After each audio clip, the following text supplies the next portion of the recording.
नमस्कार दोस्तों, मेरे चैनल में आपका स्वागत है। तो आज के इस लेक्चर में हम देखने वाले हैं कि डेटा टाइप्स क्या होता है। तो इन C sharp, data type specify the type of value a variable can hold, such as numbers, text और true false values। हमारे पिछले वीडियो में मैंने आपको इन डिटेल बताया है कि वेरिएबल क्या होता है। वेरिएबल एक बॉक्स की तरह या कंटेनर की तरह काम करता है जो अपने अंदर वैल्यूज को स्टोर कर सकता है, और जो वो वैल्यूज है उन्हें हम कहते हैं डेटा टाइप्स। और वो वैल्यूज क्या हो सकती है, जैसे कि नंबर्स हो गए, कोई टेक्स्ट हो गया, या फिर कोई ट्रू फॉल्स वैल्यू हो गई, एक्सेट्रा। अब हम रियल वर्ल्ड एग्जांपल देखते हैं कि क्या होता है। जैसे कि एक bottle can hold water, a wallet holds money, a phone stores contact. तो जैसे कि ये सब बॉटल, वॉलेट, फोन, ये सब क्या हो गए, वेरिएबल्स हो गए, मतलब एक तरह के कंटेनर है जिनके अंदर ये कुछ वैल्यू स्टोर कर रहे हैं। तो जैसे वाटर, मनी, कॉन्टैक्ट, ये सब क्या है, वैल्यूज है जो ये स्टोर कर रहा है, मतलब ये डेटा टाइप्स है। तो अब कितने टाइप के होते हैं ये? तो डेटा टाइप्स बेसिकली होते हैं दो टाइप के। पहला होता है वैल्यू टाइप और दूसरा होता है रेफरेंस टाइप। मैं आपको इसे विथ एग्जांपल कोड के साथ भी बताती हूँ, पर पहले हम इसकी बेसिक डेफिनेशंस देख सकते हैं, जिससे कि आपको क्लियर हो जाए कि मतलब एक्चुअल में इन दोनों के बीच में मेजर डिफरेंस क्या है। तो सबसे पहले हम देखते हैं वैल्यू टाइप क्या होता है। तो वैल्यू टाइप क्या करता है, जो एक्चुअल वैल्यू है ना उसे स्टोर करता है। This stores the actual data directly. जैसे कि int age is equals to 25, double price is equals to 99.99। Double का यहाँ पर मतलब ये होता है कि हम डेसिमल में, मतलब पॉइंट में वैल्यू लेते हैं, तो हम उसकी जगह इंट की जगह डबल यूज करते हैं। कैर का मतलब होता है कि हम सिर्फ एक पर्टिकुलर कैरेक्टर, जैसे A B C D 1 2 3, ऐसे अगर हम एक पर्टिकुलर कैरेक्टर स्टोर करते हैं तो उसके लिए हम यूज करते हैं कैर को। फिर बुल, बुल का मतलब होता है कि हम ट्रू या फॉल्स, यस या नो, ऐसे जो बस हाँ या ना वाली जो चीज़ें रहती है ना, उनके लिए हम बुल डेटा टाइप का यूज़ करते हैं। तो आप रियल लाइफ एग्जांपल को एक लॉकर की तरह देखिए कि जो वैल्यू डेटा टाइप होता है वो एक लॉकर की तरह काम करता है, हम उसमें एक्चुअल में कैश रखते हैं। तो मतलब लॉकर डायरेक्टली वो वैल्यूज को स्टोर करता है। तो इस तरह से वैल्यू टाइप काम करते हैं। तो वैल्यू टाइप कितने प्रकार के होते हैं सी शार्प में? Integer, Boolean, double, float, character, extractor, ये सब कितने इसमें आते हैं, वैल्यू टाइप में। अब हम देखते हैं कि रेफरेंस टाइप क्या होता है। तो रेफरेंस टाइप क्या करता है कि वो जो भी वैल्यू है ना उसका एड्रेस स्टोर करता है, एक्चुअल वैल्यू को स्टोर नहीं करता है। तो आप इसे ऐसा समझ लीजिए कि जैसे कि एक एरे है। एरे मतलब आप समझ लीजिए कि एक लिस्ट ऑफ नंबर्स है। आपको अगर कोई बहुत सारी चीज़ें एक जगह पे स्टोर करनी हो, जैसे आपको 1 से लेकर 10 तक के नंबर स्टोर करने हो एक ही वेरिएबल में, तो उसके लिए हम क्या यूज़ करते हैं, एरे का। तो वो एक साथ सारी चीज़ों को स्टोर करते हैं। अब देखिए, इंट एरे 1 में हमने ये वैल्यू स्टोर करी, और जो दूसरा है एरे 2, हमने एक और एरे बनाया, उसको हमने कर दिया बराबर एरे 1 के। तो अगर हम एरे 2 में अगर कुछ भी मॉडिफिकेशन कर रहे हैं ना, तो वो एरे 1 में भी रिफ्लेक्ट हो रही है। मतलब जैसे देखिए, पहले एरे 1 ऑफ 0 की पोजीशन पर क्या वैल्यू है, 1, पर अगर हमने एरे 2 में उसकी वैल्यू डाल दी है तो वो एरे 2 में चेंज हो गया है 100। अब अगर हम कंसोल में प्रिंट करेंगे ना अगर इस कोड को, तो वो एरे 1 ऑफ 0 की वैल्यू में 100 प्रिंट करेगा, जो कि मॉडिफाइड हो गई है। ऐसा क्यों? क्योंकि जो रेफरेंस टाइप होते हैं ना, वो एक ही ऑब्जेक्ट को पॉइंट करते हैं, मतलब हम बस उसके एड्रेस को पॉइंट करते हैं, हम एक्चुअल में डेटा को पॉइंट नहीं करते हैं। और अगर रेफरेंस टाइप में अगर एक जगह चेंज हो रहा है ना, तो वो सारी जगह रिफ्लेक्ट होगा। जैसे कि आप इस एग्जाम्पल में देखिए, हमने एरे 1 में चेंज नहीं करा था, हमने एरे 2 में चेंज करा था, पर एरे 2 और एरे 1 दोनों एक ही चीज़ को भी रेफर कर रहे हैं। तो अगर हम कुछ भी एरे 2 में मॉडिफाई करेंगे ना, तो वो एरे 1 में भी चेंज हो जाएगा। तो मॉडिफिकेशन के बाद यहाँ पर भी 1 की जगह 100 हो जाएगा। आप इसको रियल लाइफ एग्जाम्पल में ऐसा समझ लीजिए कि जैसे हमारा घर है, तो हम हमारा जो घर है वो एक्चुअल डेटा है, और जो उसका एड्रेस है, घर का एड्रेस, वो एक रेफरेंस की तरह काम करता है। तो हम घर को कैरी नहीं करते, हम कहीं भी जाते हैं, हम किसी भी फॉर्म में लिखते हैं, तो हम हमारा एड्रेस लिखते हैं। हमें किसी को भी बताना रहता है कि हमारा घर कहाँ है, तो हम उसे एड्रेस देते हैं। तो उसी तरह से जो ये रेफरेंस टाइप है ना, वो बस एक्चुअल डेटा को स्टोर नहीं करता, बस उसे पता रहता है कि ये डेटा इस जगह पे स्टोर्ड है। और अगर बहुत सारे लोग एक ही डेटा को रिफ़र कर रहे हैं ना, जैसे कि हमने इस एग्ज़ाम्पल में देखा कि एरे 1 और एरे 2 एक ही डेटा को रिफ़र कर रहे थे। तो अगर कोई एक में भी चेंज करेगा ना उसमें, तो वो सारे इसके लिए, पूरे इसके लिए चेंज हो जाएगा।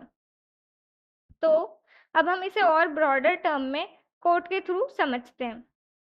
और रेफरेंस टाइप कितने होते हैं? String, object, class, array, list, ये सब रेफरेंस टाइप होते हैं सी शार्प के अंदर।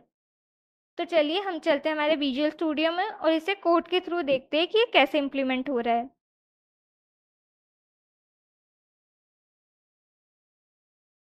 मैंने ये कोड ऑलरेडी लिख दिया है और मैंने साथ में मतलब इन डिटेल उनमें कमेंट्स भी डाल रखे हैं ताकि आपको एग्जैक्ट पता चलता रहे कि कौन सी चीज़ कब मॉडिफाई हो रही है। अब आप ये देखिए कि जैसे मैंने यहाँ पर इंट, ये एक वैल्यू डेटा टाइप है, ठीक है। तो यहाँ पर मैंने int age is equals to लिखा है 30। फिर मैंने बोला है int new age is equals to age.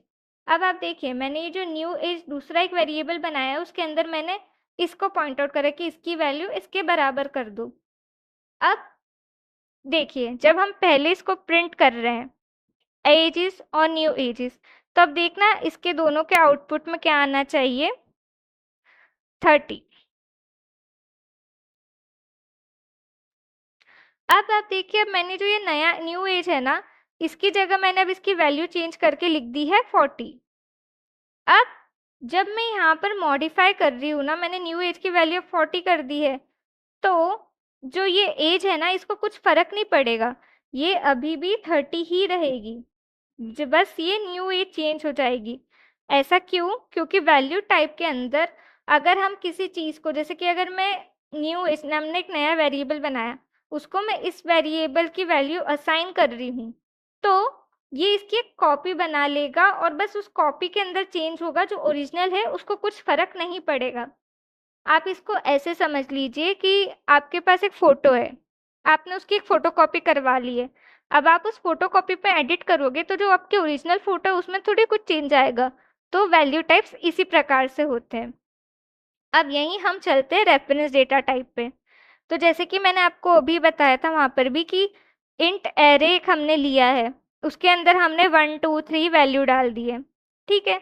अब हमने एक दूसरा एरे बनाया और उसके अंदर हम एरे 1 को रेफर कर रहे हैं कि मतलब जो एरे 2 है उसको एरे 1 के बराबर कर दो। तो अभी करंटली एरे 2 में भी कौन सी वैल्यूज आ जाएगी? 1 2 और 3। आप देखिए value for reference data type before changing, अभी हमने कुछ भी चेंजेस नहीं करा एरे 2 में, तो ये यहाँ पर एरे 1 ऑफ 0 में क्या प्रिंट करेगा? 1। अब देखिए अब मैंने एरे 2 ऑफ 0, 0 मतलब कि ये जो 0th इंडेक्स है, मतलब ये जो 1 वाली जगह है ना, यहाँ पर मैं चेंज करने का बोल रही हूँ। तो अब एरे 2 ऑफ 0th पोजीशन पे मैं 1 की जगह रख रही हूँ 100 को, और मैं वापस अभी एरे 1 ऑफ 0 को प्रिंट कर रही हूँ। देखिए अभी हमने एरे 2 ऑफ 0 के अंदर वैल्यू चेंज करी है और हमने एरे 1 के अंदर कुछ वैल्यू चेंज नहीं करी है, पर ये रेफरेंस डेटा टाइप है। यहाँ पर अगर एक भी जगह चेंज हो गया ना तो सारी जगह रिफ्लेक्ट होने वाला है। तो अब अगर मैं एरे 1 ऑफ 0 को वापस प्रिंट करूँगी ना तो यहाँ पर आउटपुट आएगा 100। अब हम इसे रन करके देखते हैं और फिर आपको और डिटेल में समझ आ जाएगा।